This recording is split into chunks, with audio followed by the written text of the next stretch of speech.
Upat ka mga Korean national pulos babae lakip usa ka minor de edad ang naluwas sa kapulisan human giingong gidagit sa usasab ka Koreano nga pastor gikan sa South Korea padung sa Davao City.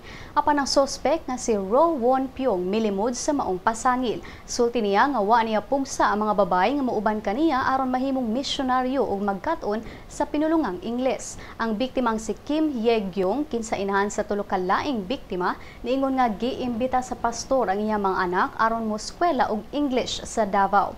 Dugang pa nga giingong gisultian sila sa pastor nga di na mobalik sa South Korea gumikan kay nagpadayon ang giyera sa South ug North Korea. Nasikop ang sospek sa gipahigayong follow-up operation sa NBI Davao, Bureau of Immigration Davao ug Korean Embassy ngadto sa Marinier Street, Doña Vicenta Village, Barangay 10A, Poblasyon. Nasayran sab nga overstaying na sa Pilipinas ang pastor kinsa giingong dunay problemang pinansyal.